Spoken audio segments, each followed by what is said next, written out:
Sabaton Ziza. Bon sabbat. Bon sabbat à chacun d'entre vous. Sabato nziza kuri buri wese. Et j'espère que vous allez bien, par la grâce de Dieu. Ndizera ko mumeze neza kubw'ubuntu bw'Imana.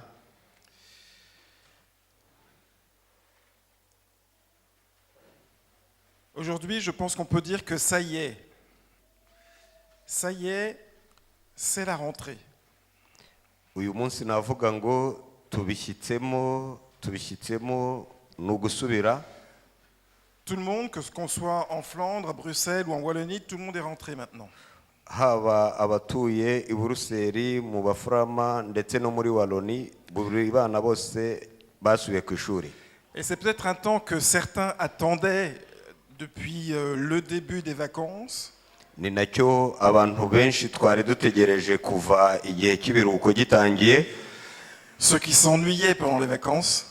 Abari bumva badafite icyo gukora mu gihe cy'ibiruhuko. Je vois certains qui hochent la tête. Nahereko mbona abazunguza umutwe bati ntabwo rwose ko byagenze. Mais le plus souvent, c'est vrai que c'est un temps redouté. Nibyo koko ni igihe kiba gifite ukwacyo giteye. Alors redouté peut-être pour les parents, cyane ku babyeyi, par les professeurs, ku barimu, mais peut-être aussi surtout pour les enfants qui rentrent. Ndetse rimwe na rimwe no ku bana babasubiye, ku banyeshuri babasubiye ku ishuri. Parce que la rentrée des classes, ça veut dire nouvelle classe peut-être. Iyo habayeho gusubira ku mashuri biba bisobanuye kugira ishuri rishyashya. Peut-être nouveau visage dans la classe. Ndetse rimwe na rimwe hakabaho kubona abanyeshuri bashyashya mu iryo shuri. Nouvel enseignant. Umwarimu mushyashya. Ça peut même aussi parfois vouloir dire nouvelle école. Ndetse biranashoboka ko rimwe na rimwe biba ishuri rishyashya. Bref, ça fait quand même beaucoup de stress pour un jeune ou un moins jeune quand on est en phase de rentrée. Rimwe na rimwe bikaba byateza umujagararo ku bana mu gihe cyo gusubira ku ishuri. Alors certainement plus pour les tout petits par rapport aux plus grands, parce que les plus grands ils ont peut-être plus l'habitude. Cyane ku bakiri batoya kuko abakuzeho gato akenshi baba babimenyereye. Mais ça reste quand même stressant et traumatisant. Ariko kandi icyo tugomba kumenya nuko aba ari igihe gitera umujagararo no guhagarika umutima. Et pourtant, chers enfants, dans cette rentrée des classes, vous n'êtes pas seuls. Nyamara kandi bana bacu mu gusubira ku ishuri ntabwo muba muri mwenyine. Parce que bien sûr, il y a les professeurs et c'est parfois aussi stressant, faut le reconnaître, pour les professeurs aussi. Mugomba kumenya ko haba hari abarimu ariko no ku barimu ntabwo biba biboroheye. Pour le personnel de l'école. Ku bakozi batandukanye b'ikigo. Mais sachez, vous le savez certainement, vos parents sont là, ils vous aiment, ils vous accompagnent aussi dans cette rentrée. Ntimwibagirwe ko ababyeyi banyu baba bari hafi aho kandi biteguye kubaherekeza no kubashyigikira mu gusubira ku ishuri. Et ils feront le maximum pour vous aider à réussir. Kandi bagakora ibishoboka byose kugira ngo babafashe kuba mwagera ku gutsinda amasomo yanyu. Même si peut-être parfois vous ne le comprenez pas toujours. Nubwo inshuro nyinshi muba mutabyumva neza. Mais il y a aussi et surtout notre Dieu qui vous aime et qui va vous accompagner aussi. Ariko kandi hari n'Imana yacu ibakunda kandi yiteguye kubashyigikira muri uko gusubira kwanyu ku mashuri. Parce que pour toutes ces personnes et pour Dieu aussi, chers enfants, vous avez beaucoup de valeur. Kuko bimeze kuri abo bantu bose, namwe bana bacu mumenye iki ngo muraba agaciro gatangaje ku Mana yacu. Vous avez une valeur immense que rien ni personne ne peut vous ôter. Mufite agaciro gatangaje umuntu wari we wese adashobora kubaka. Cette valeur, c'est la parole de Dieu qui le dit dans Psaume 139 verset 14 par exemple. Ako gaciro mugahabwa n'Imana nk'uko ijambo ry'Imana ribitubwira. Ou le psaume chapitre 8, versets 6 et 9, on ne va pas le lire parce qu'on a un manque de temps ce matin. Muri Zaburi 8 umurongo wa 6 n'ibikurikiraho ntabwo turi busome kubera ko dufite ikibazo cy'igihe. Mais dans ces deux textes, Dieu nous montre que vous avez de la valeur, que nous avons de la valeur à ses yeux. ariko muri ayo masomo yombi atugaragariza ko turi ab'agaciro kenshi mu maso y'Imana.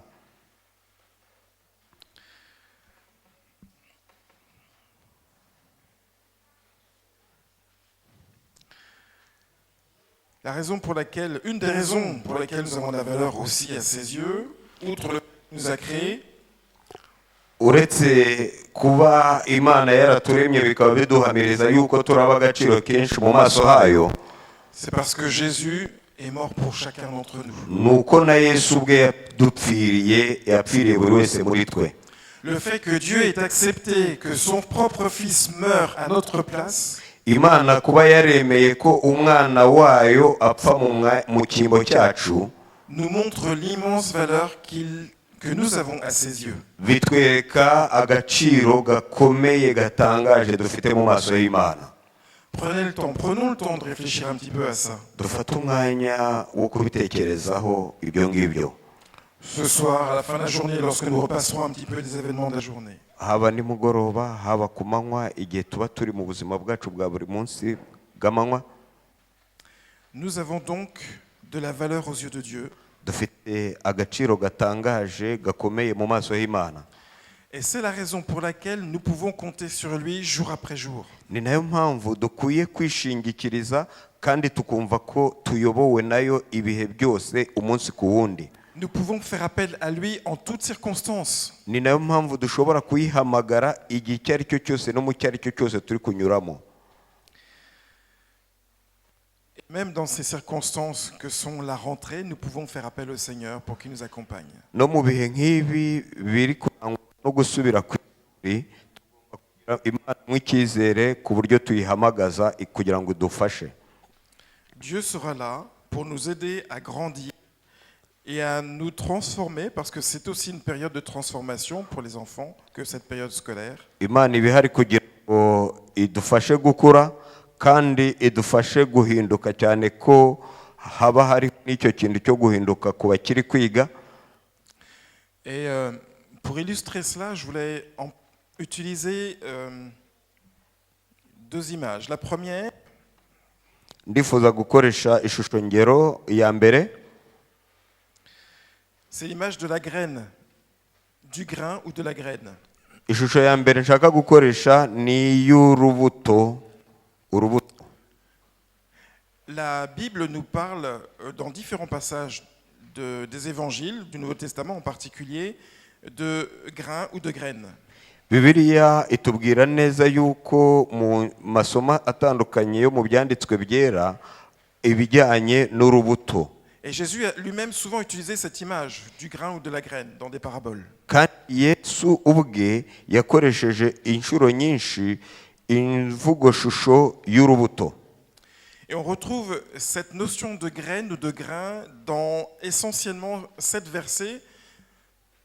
Kandi ayo magambo yo kugaruka ku rubuto yagarutsweho mu mirongo igera kuri 7, qui recouvre 4 thématiques. kandi iyo mirongo 7 ikaba ihuriza hamwe ibyigwa 4.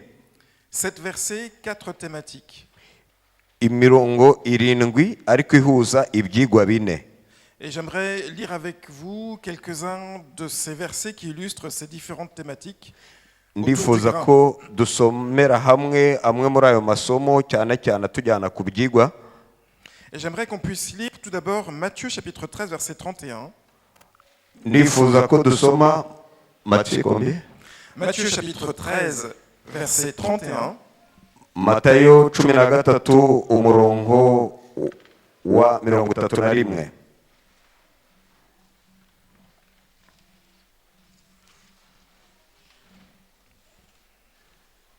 Matthieu 13 verset 31.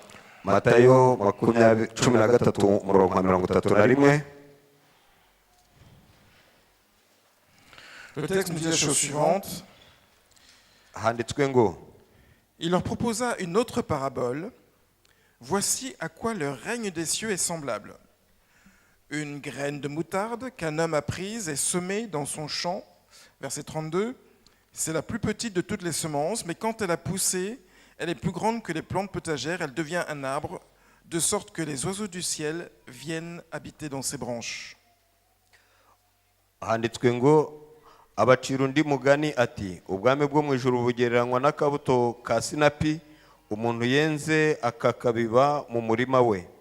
Murongo 32, nako ni gato hanyuma y'imbuto zose, nyamara iyo gakuze kaba kanini kakaruta imboga zose, kakaba igiti, maze inyoni zo mu kirere zikaza zikarika ibyari mu mashami yacyo.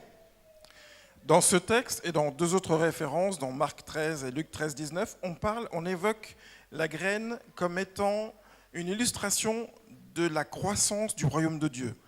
Aha muri iri somo ryagarutse mu gukoreshwa muri Luka ndetse no muri Yohana uburyo rigaragaza ugukura mu kwizera no mu kwiringira Imana. Une graine qui va se transformer et devenir un arbuste ou un arbre qui va ensuite même abriter les oiseaux du ciel. Akabuto kagenda kagakura kugeza ubwo kabaye igiti cy'inganzamarumbo gifite amashami menshi kugeza n'ubwo kabaye ubu inzu cyangwa se ahacumbika inyoni zo mu kirere. La deuxième thématique se trouve dans le chapitre 17, verset 6. Luc 17, verset 6. Luka 17 umurongo wa gatandatu. Luka 17 umurongo wa gatandatu. Luc chapitre 17, verset 6, et on peut lire à partir du verset 5. Dushobora no gusoma guhera ku murongo wa gatanu. Les apôtres dirent au Seigneur, donne-nous plus de foi. Le Seigneur répondit, si vous aviez de la foi comme une graine de moutarde, vous diriez à ce mûrier, déracine-toi et plante-toi dans la mer, et il vous obéirait.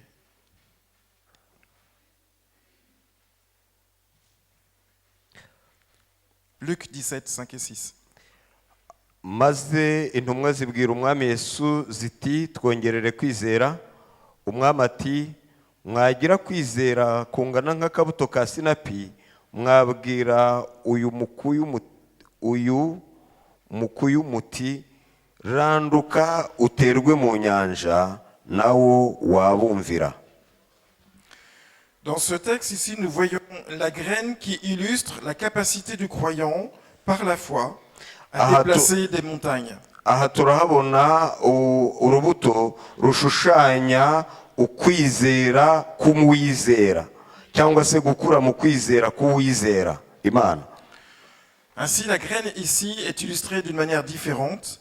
Elle montre aha uru rubuto rwakoreshejwe mu buryo tugaragariza.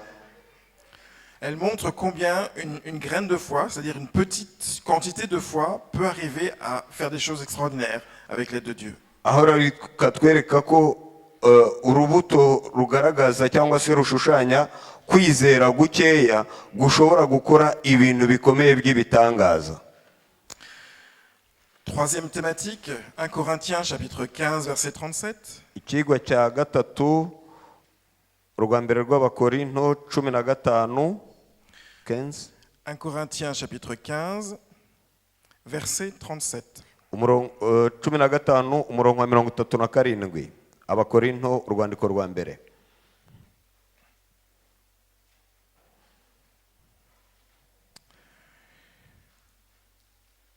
« 1 Corinthiens 15, 37. Et ce que tu sèmes, ce n'est pas le corps à venir, c'est une simple graine, un grain de blé peut-être, ou une autre semence. » Verset 38. « Puis Dieu lui donne un corps comme il veut, à chaque semence, il donne un corps qui lui est propre. » Dusome kandi icyo ubiba ntikiba gifite umubiri kizagira hanyuma, ahubwo ubiba kabuto ubwako kenda kaba ishaka cyangwa akandi kabuto, ariko Imana igaha umubiri nk'uko yawukageneye, kandi akabuto kose igaha umubiri wako ukwako. Ici, l'apôtre Paul fait référence, utilise l'image de la graine pour illustrer la capacité de transformation d'une graine elle va devenir en fait un arbre ou un arbuste, ou en tout cas un autre corps, quelque chose de différent de ce qu'elle était au départ. aha pawulo akoresha ishusho imvugo shusho y'akabuto gahinduka icyo katari kari cyo mbere y'uko kakiri akabuto, mbere y'uko gahinduka icyo katari kari cyo mbere. Et on peut même aller jusqu'à dire que cette transformation, elle va se réaliser pleinement au moment du retour de Jésus, où nous aurons un autre corps, un corps impérissable, un corps incorruptible. kandi uko guhinduka dushobora no kugenda kukatugeza ubwo Yesu Kristo azaba agarutse, ubwo tuzambara uyu mubiri ubora, uzambara umubiri noneho utabora, umubiri mushya, tuzaba dufite umubiri mushya Yesu Kristo agarutse. Enfin, dernière thématique qui se trouve cette fois-ci dans Jean chapitre 12 verset 24.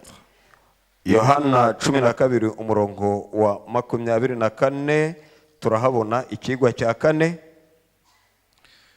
Jean chapitre 12 verset 24. Yohana 12 umurongo wa 24. Voici ce que dit Jésus à ceux qui l'entourent. Dore ibyo Yesu yabwiye abari bamuzengurutse. Amen, amen, je vous le dis, si le grain de blé ne tombe en terre et ne meurt, il demeure seul. Mais s'il meurt, il porte beaucoup de fruits. Nukuri ndababwira yuko iyo akabuto k'ishaka kataguye hasi ngo gapfe kagumaho konyine, ariko iyo gapfuye kera imbuto nyinshi. Dans ce verset ici, la graine est une illustration non seulement de la capacité de transformation, mais la capacité de multiplication. Aha akabuto kakoreshejwe mu ishusho mu mvugo shusho yo guhinduka, ariko uretse mu guhinduka gusa ahubwo mu buryo bwo kuba byinshi. Lorsque la graine veut absolument rester graine, elle restera graine, elle ne se transformera pas. Mais si iyo akabuto kagumye konyine kazaguma ari akabuto, ntabwo kazahinduka. Mais si la graine accepte de mourir à elle-même, alors elle pourra porter du fruit. Ariko iyo kemeye kagapfa, ubwako ako kabuto kabasha guhinduka ikibyara imbuto nyinshi. La graine, comme symbole de la croissance du royaume de Dieu dans le cœur du croyant. Akabuto nk'ikimenyetso cyo gukura mu kwizera mu bwami bw'Imana. La graine illustrant la foi du croyant capable de transporter des montagnes. Kandi aka kabuto kakaba kagereranywa no kwizera k'uwizera gashobora no gutuma imisozi iva aho iri gashyirwa ahandi. La graine comme image de capacité de transformation. Kandi aka kabuto nanone kagereranijwe cyangwa katanze ishusho yo guhinduka icyo katari kari cyo mbere. Et la graine comme capacité de multiplication. Kandi noneho akabuto kakaba gashobora kubyara izindi mbuto nyinshi. Ce sont donc les quatre thématiques autour de la graine, principales thématiques autour de la graine. Ngibyo ibyigwa bine rusange byegereye cyangwa se akabuto gashobora gushushanya. J'aimerais vous parler maintenant d'une illustration qui justement parle de graines, mais d'une grosse graine. Aha ndashaka kubagezaho cyangwa se kubabwira akabuto ariko kanini. Une grosse graine que l'on trouve surtout dans les pays chauds. Ni urubuto runini akenshi dusanga mu bihugu bishyuha. Et je ne pense pas qu'il soit nécessaire de présenter ce qu'est une noix de coco. Sinzi niba ari ngombwa ko ndi bubashe kubabwira icyo nakwita ikibuto cya koko. C'est pas cocout? Cocout? Coconut. Une noix de coco. Urubuto rwa koko. J'avais trouvé en Kinyarwanda cocout, mais je ne sais pas si c'est juste. Mais bon. Mais vous savez ce que c'est? Oui. quand même. Une noix de coco. La noix de coco, c'est la fruit du cocoyer, donc de l'arbre. Urubuto rwa koko ni urubuto nyine rw'icyo giti cyitwa koko. C'est une grosse graine, bien Ni sûr, urubuto runini qui peut se retrouver, qui pousse donc sur l'arbre, qui peut se retrouver parfois à terre aussi, poussé par le vent. ushobora gusanga cyarazanywe n'umuyaga ariko ukagisanga hasi. Donc lorsqu'elle est arrivée à maturité, il peut arriver qu'elle tombe. Ariko iyo rumaze gushya rushobora kugwa. Donc comme je n'ai pas besoin de vous présenter, vous décrire une noix de coco, ça va être très facile, très rapide. Nubwo ndashaka kubasobanurira icyo koko cyane mu buryo bwimbitse, Vous avez la partie extérieure, hari igice cy'inyuma cyayo, plus souvent de couleur verte, akenshi aba ari gifite ibara ry'icyatsi kibisi. et puis la partie fibreuse qu'on doit découper. Noneho imbere y'iryo bara ry'icyatsi kibisi hakaba hari uruhu umuntu ashobora gucamwo ibice. Et là, on va arriver à une coque qui est très dure. Noneho imbere yacyo hakaba hari urubuto akenshi usanga gikomeye mu ishusho ya avoka. Et cette coque, on peut soit la casser, soit la percer. Ariko noneho urwo rubuto rw'imbere, icyo kibuto ushobora kugihondahonda kugira ngo gituritse, pour accéder à ce qui est à l'intérieur, ce qui est le meilleur. noneho kugira ngo ugere ku kiri imbere y'icyo kibuto kuko nicyo cyiza gihebuje. Ce qu'on appelle l'eau de coco. Noneho icyo nicyo bita koko. Rafraîchissante. Amazi ya koko. Je ne connais pas la traduction, hein, donc je vous fais confiance. L'eau de coco. Amazi ya koko. Et cette eau de coco qui est rafraîchissante, qui Ayo mazi rero akaba ari amazi atanga amahumbezi, qui avec le temps va durcir et se transformer en une épaisseur. noneho On peut uko manger. iminsi igenda ishira akaba ashobora kugenda agira undi mubyimba, Une épaisseur qu'on peut manger, donc lorsque le fruit est vraiment à maturité. noneho uwo mubyimba ukaba ushobora kuribwa. Mais il y a quelque chose d'intéressant Ariko ikintu cy'agaciro muri ibyo, à savoir sur la noix de coco et sur son eau. Et je ne sais pas si vous ne le savez pas, et si vous connaissez. Quelque chose d'intéressant sur la noix de coco et son eau, et l'eau de coco. sinzi niba muzi kiri igifite agaciro hagati y'amazi ya koko na koko. En fait, le liquide, donc l'eau de la noix de coco à l'intérieur, a une utilité. Mu by'ukuri amazi ya koko aba afite agaciro, aba afite umumaro, Pas pour moi, mais pour le fruit lui-même. atari kuri nge ahubwo aba afitiye umumaro urubuto ubwarwo. En fait, lorsque la pousse de la noix de coco va commencer à pousser, Iyo rutangiye gukura, elle a besoin d'eau. rutangiye kumera, ruba rukeneye amazi. Parce qu'elle ne peut pas puiser dans l'eau de la mer à côté de laquelle elle se trouve le plus souvent. Kuko rudashobora kuvoma cyangwa se gukura amazi ku mazi ayihegereye. Et elle va trouver les nutriments dont elle a besoin dans l'eau de coco qui est en elle, avec laquelle elle va pouvoir pousser. Akura isoko yo kubaho kwacyo muri icyo kibuto ubwacyo, mu mazi y'icyo kibuto ari imbere ubwayo. Et c'est grâce à cette eau à l'intérieur d'elle qu'elle va pouvoir poursuivre sa germination, sa croissance. Noneho binyuze muri ayo mazi ari mu rubuto, urubuto rushobora gutangira gukura. Et ainsi, au bout du compte, elle deviendra, elle aussi, un arbre qui donnera ensuite du fruit. Noneho kugeza ubwo kibaye igiti kibasha kwera izindi mbuto. Mais savez-vous d'où vient le mot coco? Mbese mwaba muzi aho Français, ijambo koko rituruka? Eh bien, en tout cas, en français, je ne sais pas en Mu kinyarwanda, gifaransa bituruka, ntabwo mbizi mu kinyarwanda. il vient à l'origine de l'espagnol, bavuga ko riva muri Espagne.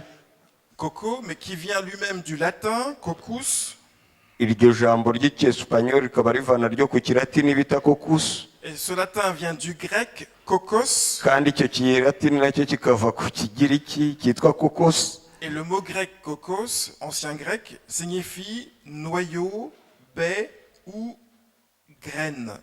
Noneho byo bigiye mu mwimerere w'ikigiriki bikaba bisobanura ngo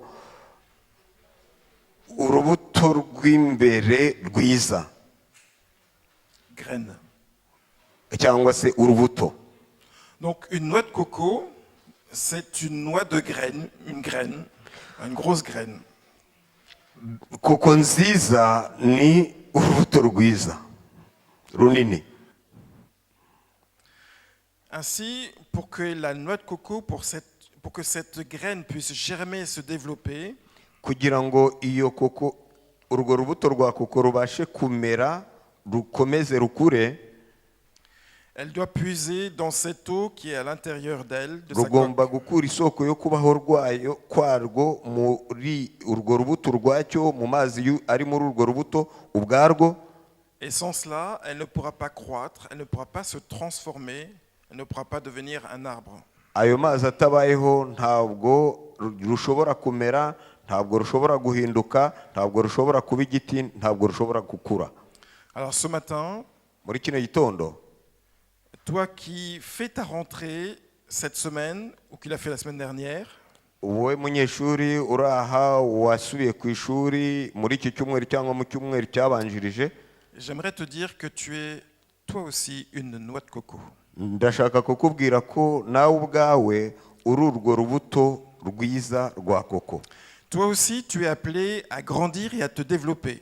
Nawe Comme une noix de coco. ubwawe wahamagariwe gukura kandi ukajya mbere.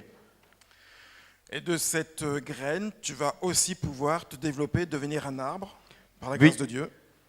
Binyuze nko muri urwo rubuto rubasha gukura kugeza ubwo rubaye igiti, Mais pour que cela puisse marcher, ariko kugira ngo bigende neza cyangwa bibe bityo, je t'invite vraiment, comme la noix de coco, à puiser dans cette eau que le Seigneur a mis à l'intérieur de toi, sa présence même. ndagusaba ngo nk'uko urubuto rwa koko rukuzwa n'amazi ya koko arurimo imbere, nawe ngo ukuzwe n'amazi Uwiteka yashyize muri wewe, ariyo Imana muri weho. Je t'invite à puiser dans cette eau de la vie qui te permettra de grandir et de te transformer pour être un adulte, un arbre adulte. Ndagusaba ngo uvome muri ayo mazi Imana yagushyizemo kugira ngo ubashe gukura ube umuntu mukuru. Et cette eau, c'est la présence de Jésus en toi. Kandi ayo mazi ni ukubaho kw'Imana muri weho. Rappelle-toi lorsque Jésus s'est présenté face à la femme samaritaine, Mwibuke Yesu ubwo yibwiraga umugore w'umusamariyakazi, il lui a dit qu'il était lui-même l'eau de la vie éternelle. yamubwiye neza yuko we ubwe ari isoko y'amazi y'ubugingo. C'est lui, Jésus, qui sera à la source de ta croissance. Ni Yesu ubwe we soko yo gukura kwe. C'est lui qui sera à la source de ta transformation. Ni Yesu ubwe uzaba isoko yo guhindagurika kwawe, yo gukura uhindagurika kwawe. Ainsi, à toi qui es rentré en maternelle, à l'école, dans le secondaire ou à l'université, Uri mu mashuri y'incuke, abanza, ayisumbuye ndetse n'aya kaminuza, je t'invite à mettre ce petit exercice en pratique. ndifuza kugusaba ngo ushyire uyu mwitozo mu buzima bwawe. Chaque matin, Buri gitondo, chaque fois que tu vas te mettre dans tes cours, buri gitondo igihe uzaba ushaka kumva ko ushaka kwinjira mu byigwa byawe, dans tes révisions, usubiramo ibyo wize, dans tes exercices, mu myitozo yawe, ou que tu vas commencer ta journée pour aller à l'école, ugiye gutangira umunsi wawe ugiye ku ishuri, prends le temps de confier ta journée, ton travail, ton cours, tes révisions à Dieu. fata umwanya wo gufata amashuri yawe, ibyo uri busubiremo, ibyo uri bwige, umunsi wawe ubishyire mu biganza by'Imana. Prends le temps de te nourrir de cette eau de la vie que Dieu donne. fata umwanya wo kwigaburira ayo mazi y'ubugingo Imana iguhaye, Qui se trouve dans sa parole. kandi ayo mazi y'ubugingo Imana itanga ari mu ijambo ryayo. Et prie Dieu pour qu'il soit la source de ta force, kandi usenga Imana kugira ngo Imana ibe isoko y'imbaraga zawe, la source de ton intelligence, isoko y'ubwenge bwawe, la source de ta réflexion. isoko yo gutekereza kwawe. Remets-lui tes études, Uyishyire mu biganza amasomo yawe, ton apprentissage, ukwiga kwawe, tes connaissances à acquérir. ubumenyi bwawe ugiye kwiga, Et tu verras ensuite comment le Seigneur te permettra de grandir, de fleurir. uzareba uburyo ki Uwiteka azagufasha ugakura ukaba umuhanga ndetse ukabyara umusaruro. Tu verras comment le Seigneur t'accompagnera dans ta réussite. Uzareba uburyo Uwiteka azagufasha ugatsinda amasomo yawe Et dans ta vie personnelle. ndetse no mu buzima bwawe bwa buri munsi. Dans Ésaïe 30, 23, Ez- Ésaïe chapitre 30, verset 23, Ezayi Ezayi. Yesaya 30 30, verset 23, umurongo wa 23, le prophète dit, alors il répandra la pluie sur la semence que tu auras mise en terre, et le pain que produira la terre sera substantiel et nourrissant. Le Seigneur répandra de la pluie sur la semence mise en terre. imbuto uzabiba mu butaka azazivubira imvura, kandi imyaka y'umwero w'ubutaka izarumbuka ibe myinshi. Icyo gihe imikumbi yawe izarisha mu byanya bigari. Et alors, le pain sera substantiel et nourrissant. Il y aura beaucoup de pain grâce à cette pluie sur la semence. Kubera ibyo umugati cyangwa se icyo kurya, amafunguro azaboneka biturutse muri rwa rubuto. Dans Ésaïe chapitre 55, Yesaya 55 nanone versets 10 et 11, umurongo wa 10 n'uwa 11, à nouveau cette idée de semence, de germe et d'eau ou de pluie. nanone hari igitekerezo cyangwa se biratujyana muri uru rubuto gukura no kumera no gukura. Ésaïe 55, verset 10, à partir du verset 10. Yesaya 55 duhereye ku murongo wa 10. Comme la pluie et la neige descendent du ciel et n'y reviennent pas, sans avoir abreuvé la terre, sans l'avoir fécondée et fait germer, sans avoir donné de la semence au semeur et du pain à celui qui a faim, ainsi en est-il de ma parole qui sort de ma bouche. Elle ne revient pas à moi sans effet, sans avoir fait ce que je désire, sans avoir réalisé ce pourquoi je l'ai envoyé. Nk'uko imvura na shelegi bimanuka bivuye mu ijuru ntibisubireyo, ahubwo bigatosa ubutaka bikameza imbuto, bigatoshya n'ingundu bugaha umubibyi imbuto, n'ushaka kurya bukamuha umutsima, niko ijambo ryanjye riva mu kanwa kanjye rizamera, ntirizagaruka ubusa, ahubwo rizasoza ibyo nshaka, rizashobora gukora icyo naritumye. Chers élèves, chers écoliers, chers étudiants, banyeshuri, barezi, babyeyi, ta réussite va dépendre de ta relation avec le Christ, de sa... gutsinda kwawe kuzaturuka mu buryo ubana n'Imana kwawe. La source de ta réussite et de ta transformation, c'est la présence du Christ dans ta vie. Isoko yo gukura kwawe, isoko yo gutsinda kwawe, ni ukuba Imana iri mu buzima bwawe. Avec lui, tu pourras faire des choses extraordinaires. Hamwe n'Imana ushobora gukora ibintu bidasanzwe. Avec lui, tu franchiras des montagnes. Hamwe n'Imana uzarenga imisozi. Avec lui, tu pourras courir sans te fatiguer. Hamwe n'Imana uziruka we kunanirwa. Je t'invite Ndakurarikira dès maintenant à puiser à la source de la vie qu'est le Christ. kuvoma ku isoko nyayo ariyo Kristo, pour qu'il t'accompagne dans l'acquisition de tes connaissances, kugira ngo igufashe mu kubona ubumenyi wagiye gushaka, dans ta croissance no gukura kwawe, et dans ta transformation. no kuba uwo wifuza kuba we. Que le Seigneur te bénisse abondamment tout au long de cette année scolaire. Ibaho umugisha usendereye muri uyu mwaka wose w'amashuri. C'est ma prière pour toi, cher élève. Ni isengesho ngusabira wowe mu munyeshuri, Et aussi pour tes parents. n'ababyeyi bawe. Amen. Amen.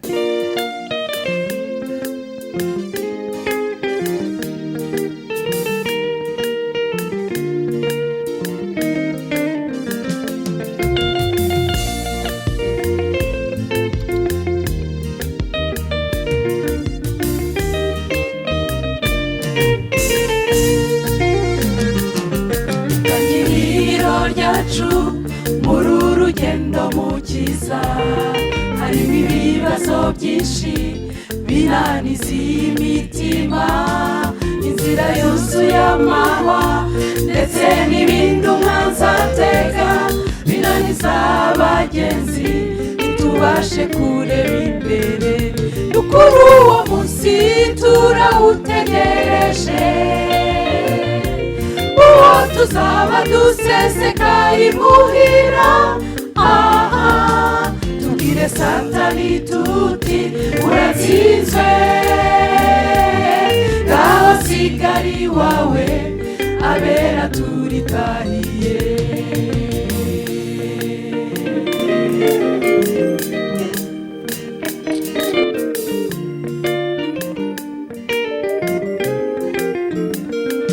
Je vous invite à prier ensemble. Mon Père Céleste, notre Dieu, nous voulons te remercier pour cette nouvelle année scolaire qui commence, pour nos jeunes, pour nos enfants, pour nos étudiants, et aussi pour les parents et pour les professeurs aussi. Nous voulons te confier, Père, nos enfants qui franchissent une nouvelle étape cette semaine avec une nouvelle classe, avec un nouvel environnement, de nouveaux camarades de classe peut-être, ou d'anciens, de nouveaux enseignants. Que tu puisses, Père, les bénir abondamment, Père, les guider, les accompagner, et qu'ils puissent ne jamais oublier que tu es le centre des connaissances, tu es le centre de la vie, tu es le centre de la transformation, de la croissance, et qu'avec ton aide, Père, ils peuvent être des hommes et des femmes, de futurs hommes, de futures femmes, qui pourront être de majestueux arbres comme le cocotier, et qui pourront ainsi eux-mêmes à leur tour porter du fruit. C'est seulement en puisant dans cette eau de la vie, au travers de Jésus-Christ, qu'ils pourront réussir à le faire le plus parfaitement possible. En particulier à l'heure où le monde dans lequel nous vivons est de plus en plus soumis à des tensions, à des difficultés, à la confusion, que tu puisses être leur repère dans tout ce qu'ils vont découvrir et apprendre. Seigneur, nous te les confions et nous te prions pour eux ainsi que leur famille, Père. Et j'aimerais bénir l'Assemblée en lisant cette bénédiction qui se trouve dans Thessaloniciens. Que le Seigneur de la paix vous donne lui-même la paix en tout temps, de toute manière, que le Seigneur soit avec chacun d'entre vous. Amen.